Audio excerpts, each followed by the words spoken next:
Exclusive interview Sanjay Singh के साथ। Central pollution control board की रिपोर्ट है कि पिछले 5 वर्षों में दिल्ली की सरकार के प्रयासों से दिल्ली में पोल्यूशन कम हुआ है। ये ऐसा लगता है क्योंकि अरविंद केजरीवाल के दस्तखत से ये आदेश जारी हुआ है तो मोदी जी मानने को तैयार नहीं, ऐसा लगता है। अगर एक जनहित में लिया गया, प्रदूषण को रोकने के लिए लिया गया निर्णय है तो उस पर आप कौन होते हैं अपने ढंग से निर्णय लेने वाले? दिल्ली के मुख्यमंत्री ने जो निर्णय लिया वो दिल्ली की जनता के हित में लिया, दिल्ली के हित में लिया।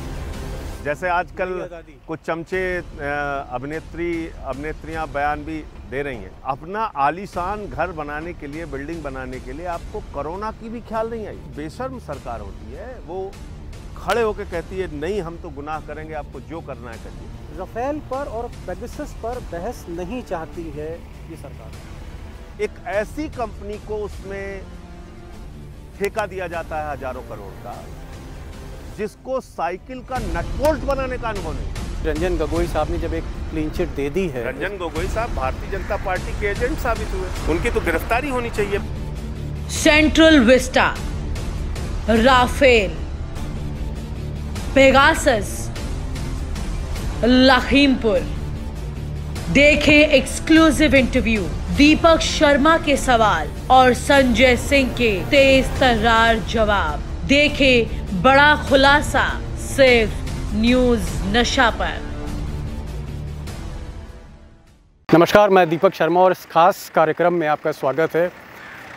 आज हमारे साथ हैं संजय सिंह, आम आदमी पार्टी के सांसद, और इनसे खास बातचीत होगी। हालांकि बातचीत मैं चाह रहा था कि उत्तर प्रदेश पर इनसे करता, क्योंकि उत्तर प्रदेश में संजय सिंह बहुत सक्रिय हैं आजकल। लेकिन आज हम सेंट्रल विस्टा में, जी हाँ, सेंट्रल विस्टा आप देख रहे हैं जो कंस्ट्रक्शन चल रहा है। 13,456 करोड़ से ज़्यादा, बल्कि मैं कह सकता हूँ कि ये जो बजट है ये हो सकता है 20,000 करोड़ क्रॉस कर जाए। अभी फ़िलहाल 13,000 करोड़ से ज़्यादा का है, काम यहाँ पर चल रहा है। पहला सवाल संजय जी यही मैं करना, एकदम से दिमाग में याद आया मेरे कि अरविंद केजरीवाल ने जब दिवाली में पटाखे पूरे दिल्ली में खूब छुड़ाए गए, पॉल्यूशन बढ़ गया और ये कहा गया कि साहब इतना पॉल्यूशन पिछले साल भर में नहीं था, ये 2 साल में नहीं था। और फिर एक फ़ैसला लिया आपके मंत्री गोपाल राय और अरविंद केजरीवाल ने कि भाई दिल्ली में जितना भी कंस्ट्रक्शन है सब रोका जाएगा। और संजय भाई मैं बताऊं, मेरे घर में भी थोड़ा बहुत काम हो रहा था पुताई का, वाइट वॉश का, वो आज रुक गया। और मेरी पूरी कॉलोनी वसंत कुंज में एक भी लेबर अलाउ नहीं है, हर जगह बंद है। दिल्ली में कंस्ट्रक्शन रुका हुआ है, लेकिन यहाँ तो मैं देख रहा हूँ पूरी भीड़ ही भीड़ है। तो देखिए यही दोहरा मापदंड है। एक तरफ माननीय सर्वोच्च न्यायालय संज्ञान लेता है दिल्ली में पोल्यूशन का, जी, एनसीआर में पोल्यूशन का, दूसरे स्टेट के अंदर जो पोल्यूशन की हालत है उसका, और दिल्ली की सरकार तुरंत इमरजेंसी सिचुएशन देखते हुए एक कदम उठाती है और कहती है कि हम यहाँ पे स्कूल बंद करेंगे, कंस्ट्रक्शन वर्क बंद करेंगे, जितने भी पोल्यूशन के कारण बनते हैं उस पर हम रोक लगाएंगे, क्योंकि एक आपातकाल की स्थिति है और इसके कारण से ये फैसला लिया गया। हालांकि ये बात भी एक तथ्य है जिसको शायद सुप्रीम कोर्ट में छुपाया है सरकार ने कि पिछले 5 वर्षों में, ये हमारी रिपोर्ट नहीं है, सेंट्रल पोल्यूशन कंट्रोल बोर्ड की रिपोर्ट है कि पिछले 5 वर्षों में दिल्ली की सरकार के प्रयासों से दिल्ली में पोल्यूशन कम हुआ है। लेकिन जैसा इन महीनों में अक्सर देखने को मिलता है कि अक्टूबर से लेकर नवंबर दिसंबर तक पोल्यूशन बहुत तेज़ी के साथ बढ़ता है। और देखिए 2 एफिडेविट दिए गए जी। एक तरफ केंद्र की सरकार कहती है कि किसानों की पराली जलाने से 35 से 40% प्रदूषण होता है, और फिर दोबारा कहती है नहीं साहब 10% ही पोल्यूशन होता है। तो सिर्फ अपनी राजनीति के चक्कर में अगर प्रदूषण जैसे मामले से केंद्र सरकार खेल करेगी, भारतीय जनता पार्टी खेल करेगी, तो ये अच्छी बात नहीं है। इसी दिल्ली में कंस्ट्रक्शन बंद है और इसी दिल्ली में सेंट्रल विस्टा का कार्यक्रम आप देखिए पूरी तरीके से कंस्ट्रक्शन चल रहा है, इसका निर्माण चल रहा है, आप देख लीजिए पूरा। तो ये सुप्रीम कोर्ट को भी नहीं मानते, देश की अदालतों को भी नहीं मानते, देश की संस्थाओं को भी नहीं मानते। यानी ये जो इलाका है ये राष्ट्रपति भवन आप देखिए सामने है जी, संसद भवन बिल्कुल बगल में है, और ये सबसे ज़्यादा दिल्ली का महत्वपूर्ण क्षेत्र है। यहाँ आप देखिए पूरा कार्यक्रम चल रहा है सेंट्रल विस्टा का। मैं खुद अर्बन कमेटी का मेंबर हूँ, पार्लियामेंट की अर्बन स्टैंडिंग कमेटी जो है उसका मेंबर हूँ। जी जी। वहाँ पे आते हैं तो बड़ी बड़ी बातें करते हैं पोल्यूशन को रोकने के लिए, लेकिन हालात आप देख रहे हैं। एक चीज़ और, ऐसा तो नहीं है इनके ऊपर कोई नियम कानून लागू नहीं होता। नहीं, अगर सुप्रीम कोर्ट से पूरा मामला आता और सुप्रीम कोर्ट के चीफ जस्टिस कहते हो सकता मोदी जी रोक लेते, लेकिन मुझे ऐसा लगता है क्योंकि अरविंद केजरीवाल के दस्तखत से ये आदेश जारी हुआ है तो मोदी जी मानने को तैयार नहीं है, ऐसा लगता है। नहीं, ये तो पब्लिक इंटरेस्ट में लिया गया डिसीजन है ना। अगर एक जनहित में लिया गया, प्रदूषण को रोकने के लिए लिया गया निर्णय है, तो उस पर आप कौन होते हैं अपने ढंग से निर्णय लेने वाले? जी, दिल्ली के मुख्यमंत्री ने जो निर्णय लिया वो दिल्ली की जनता के हित में लिया, दिल्ली के हित में लिया, और ये सेंट्रल विस्टा का एरिया जो है वो दिल्ली से बाहर तो है नहीं जी।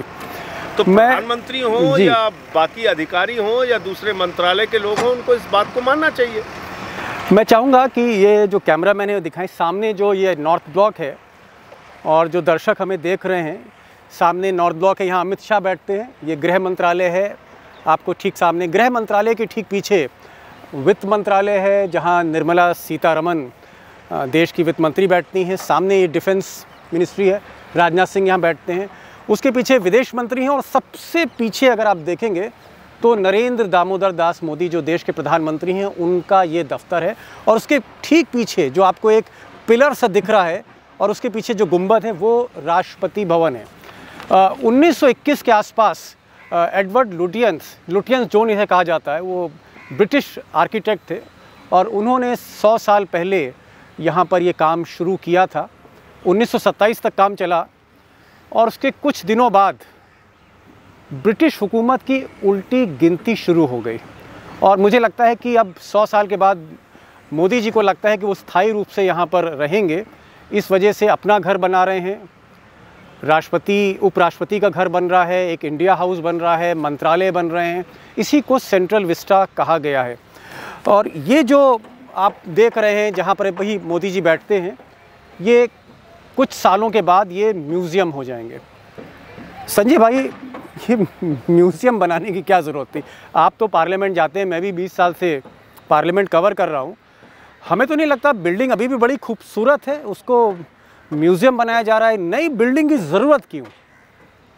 देखिए, ऐसा है कि जब आप देश को अपनी सनक से चलाने लगते हैं और आप लोकतंत्र में चुने गए प्रधानमंत्री की जगह राजा शाही की भावना में आ जाते हैं, तानाशाही की भावना में आ जाते हैं, तब आप इस तरह के कदम उठाते हैं। आप देखिए, हमारी बिल्डिंग्स, हमारी संसद भवन, हमारा इंडिया गेट, हमारा पार्लियामेंट हाउस, हमारा राष्ट्रपति भवन जी, ये अपने आप में अद्भुत बिल्डिंग है, अद्भुत निर्माण है, और इसकी चर्चा पूरे दुनिया में होती है। ऐसा राष्ट्रपति भवन, ऐसा संसद भवन, ऐसी लोकसभा, ऐसा सेंट्रल हॉल, ऐसा राज्यसभा आपको जल्दी किसी देश में देखने को मिलेगा नहीं। लेकिन इन सारी चीज़ों को दबाने के लिए और ये साबित करने के लिए कि जो कुछ हुआ इस देश में 2014 के बाद हुआ जी, जैसे आज नई आज़ादी, कुछ चमचे अभिनेत्रियां बयान भी दे रही हैं, तो ये साबित करने के लिए कि भारतवर्ष में जो कुछ भी महान कार्य हुए वो कार्य तो सिर्फ और सिर्फ मोदी जी के प्रधानमंत्री बनने के बाद हुए। इसके कारण से ये निर्णय लिया जा रहा है। नहीं, लेकिन आप मुझे बताइए, अपना आलीशान घर बनाने के लिए, बिल्डिंग बनाने के लिए आपको कोरोना की भी ख्याल नहीं आई? कोरोना के समय में भी कंस्ट्रक्शन का वर्क चल रहा था यहाँ। अभी पॉल्यूशन की हालत ख़राब है दिल्ली में, उस समय भी ये कंस्ट्रक्शन का काम चल रहा है। तो एक ऐसी सोच, मुझे याद आ रहा है, मैं हजारों करोड़ रुपए मैंने अडवाणी जी से पूछा था, और वाजपेयी जी के हम लोग 7 RCR तब कहते थे उसको, रेस कोर्स, अब तो नाम बदल गया उसका। तो ये पूछा कि साहब क्यों ना एक भव्य प्राइम मिनिस्टर हाउस बने। तो अडवाणी जी ने कहा कि नहीं साहब, हम इसमें कोई परमानेंट, हम इसमें यहाँ थोड़ी ना रहने आए हैं। कहने का मतलब उनका ये था कि भाई हम तो किराएदार हैं। प्रधानमंत्री एक बात उन्होंने कही, 5 साल का किराएदार होता है। नहीं, लेकिन अब आपको क्या लग रहा है कि क्या मकान मालिक ही मकान बनवाता है, तो क्या ये एक परमानेंट हम स्थायित्व की तरफ जा रहे हैं? देखिए, हिंदुस्तान में लोकशाही है, राजशाही नहीं है। यहाँ रानी के पेट से राजा नहीं पैदा होता, यहाँ मत पेटी से चुना हुआ जनप्रतिनिधि पैदा होता है, लोक सेवक पैदा होता है। लोकशाही के अंदर प्रधानमंत्री कोई परमानेंट पोस्ट नहीं है, 5 साल के लिए चुने जाते हैं और उसके बाद दोबारा जनता उनको वोट करती है। अगर उनके कार्य अच्छे होते हैं दोबारा चुने जाते हैं, नहीं तो हटा दिए जाते हैं।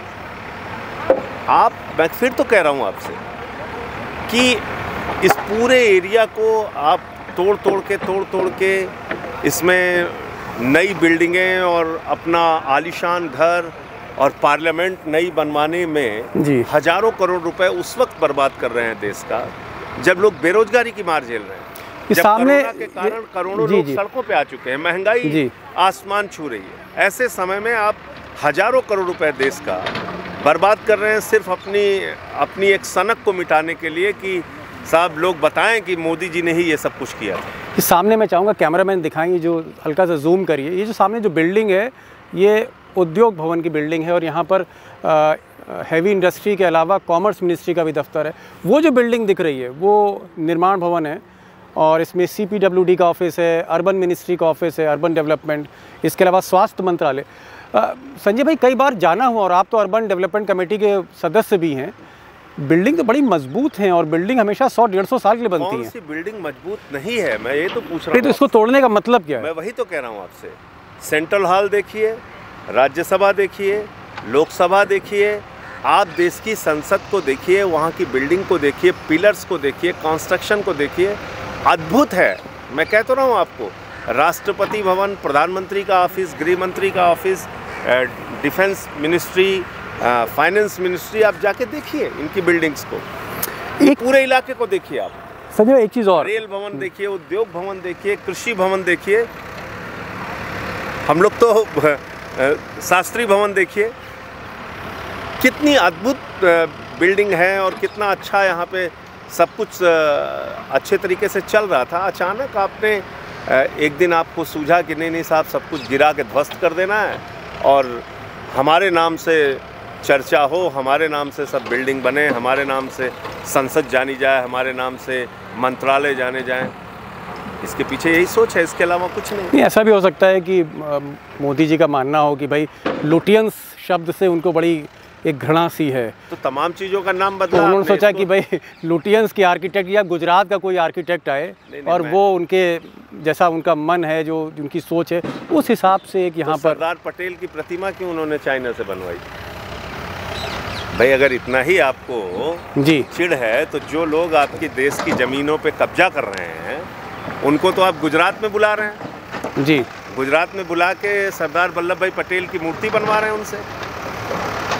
तो यहाँ आप क्यों ऐसी सोच रख रहे हैं? ठीक है, अगर लुटियंस से प्रॉब्लम थी तो आप तो हर जगह के नाम बदल रहे हैं, इसके भी बदल देते जी, बदल देते नाम। संजय भाई, थोड़ा इसको तुड़वाने की, चलिए अब, और पूरा ये क्योस खड़ा करने की क्या ज़रूरत थी, मुझे समझ में नहीं। बहरहाल प्रधानमंत्री हैं और प्रचंड बहुमत है, 300 का आंकड़ा पार किया है उन्होंने और अपनी जीत को उन्होंने 2019 में रिपीट किया। अब देखिए 302 का नंबर उनको मिला है जी, तो वो 302 का नंबर उनको मिला है लोकतंत्र की हत्या करने के लिए।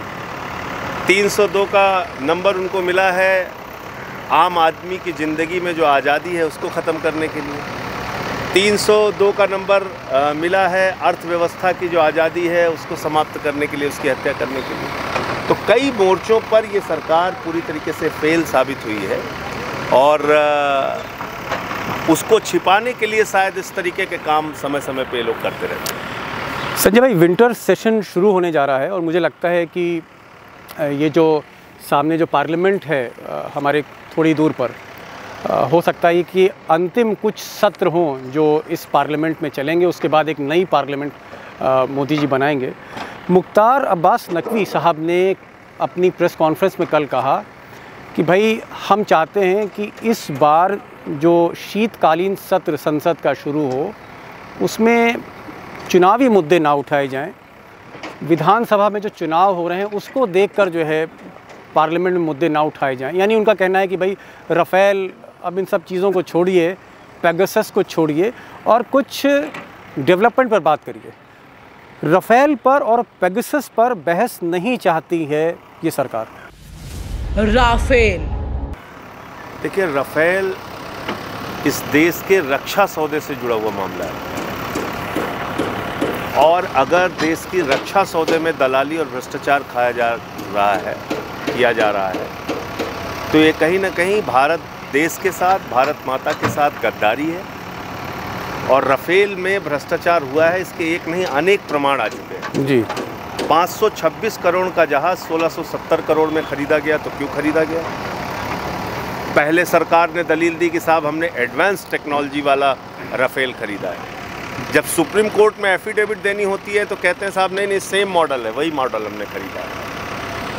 दूसरा सवाल है कि HAL जो एक अनुभवशील कंपनी है लड़ाकू विमान बनाने के क्षेत्र में, उसके साथ लगभग 99% डील फाइनल हो चुकी थी डेसॉल्ट की, और उस डील को कैंसिल करके अचानक विदाउट एनी टेंडर 10 अप्रैल 2015 को प्रधानमंत्री जी जाते हैं और कहते हैं कि नहीं साहब 126 नहीं, अब 36 जहाज खरीदे जाएं।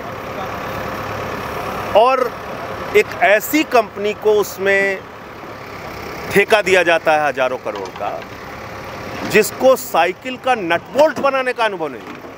12 दिन पहले कागजों पर बनी कंपनी, अब रिलायंस की बात कर रहे हैं, अनिल अंबानी की रिलायंस डिफेंस लिमिटेड जो कंपनी है जी, उसको साइकिल का बोल्ट बनाने का अनुभव नहीं। 12 दिन पहले वो कंपनी बनी थी, और ऐसी कंपनी को आपने हजारों करोड़ का ठेका दे दिया।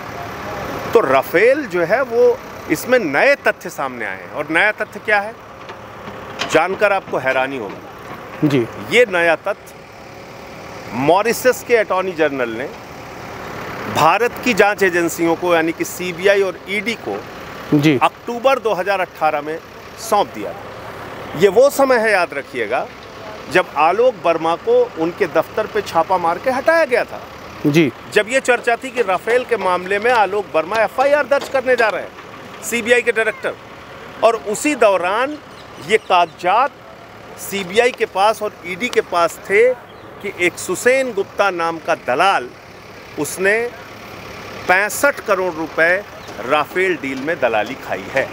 और इतना ही नहीं, उसके घर से एक कागजात बरामद हुआ था।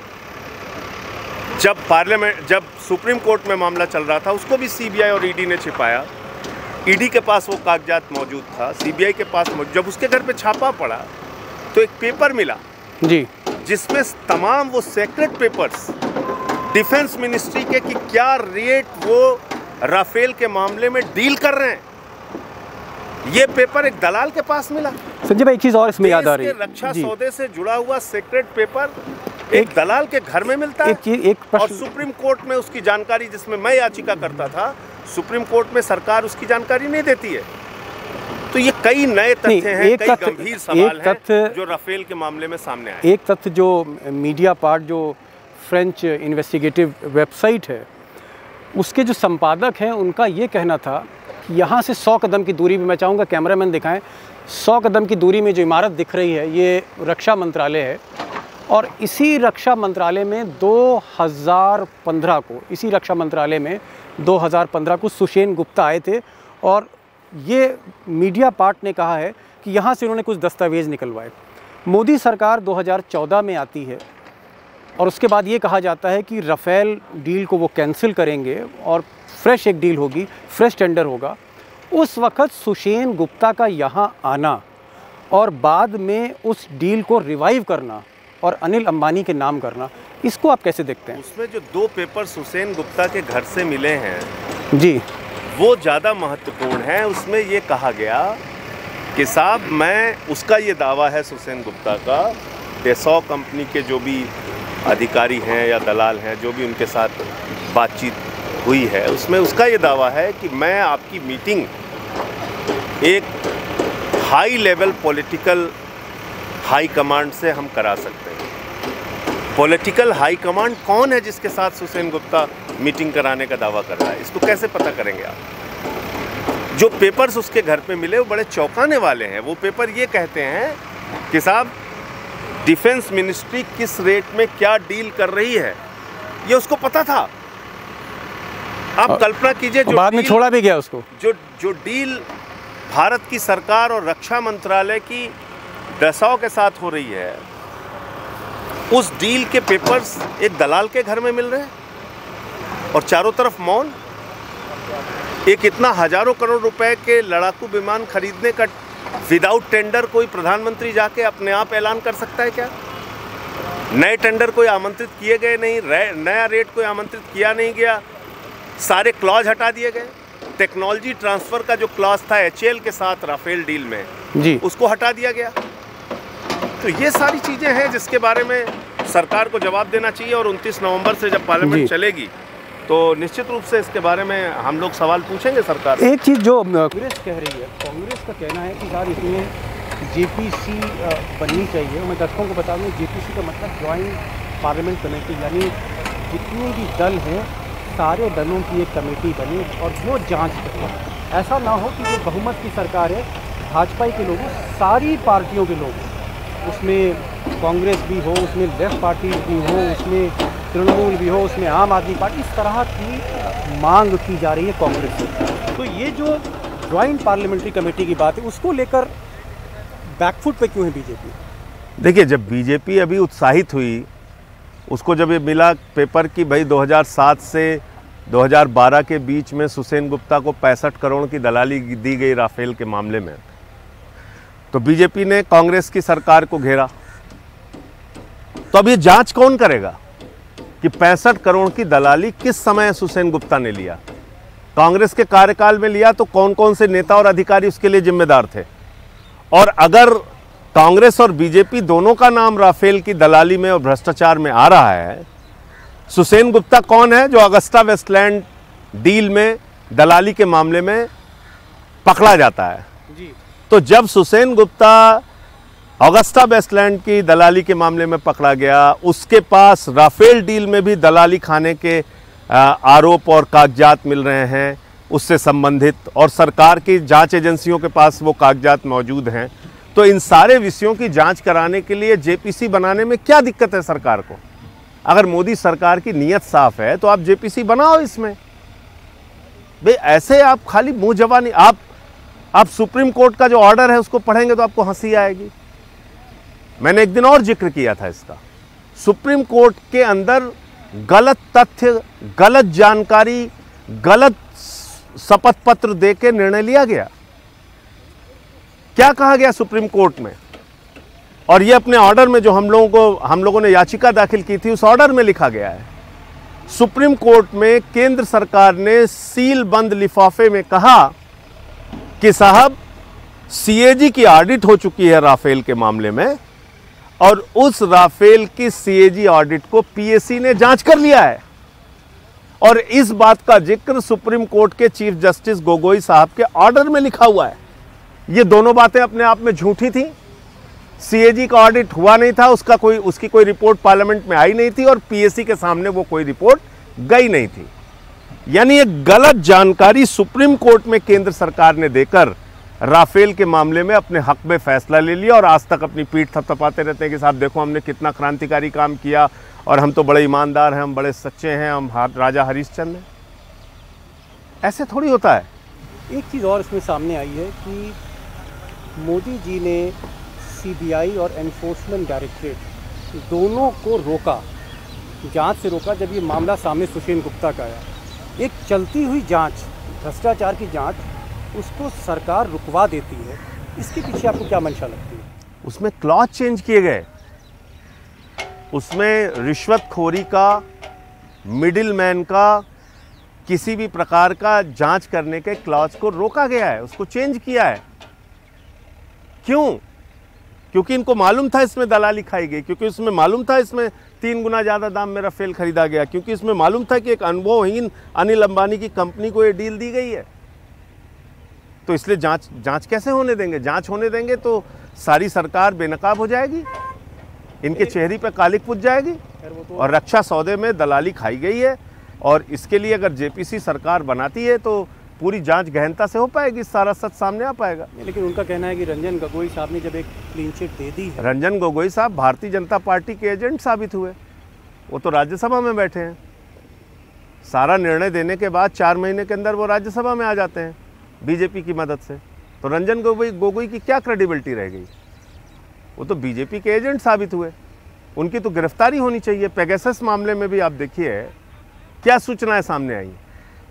जिस महिला ने देश के चीफ जस्टिस यानी कि रंजन गोगोई के ऊपर आरोप लगाया, उसके रिश्तेदारों की जासूसी हो रही थी जी। तो क्यों ना माना जाए कि केंद्र सरकार ने उस जासूसी को कराकर रंजन गोगोई को ब्लैकमेल किया और अपने हक में ऑर्डर लिया?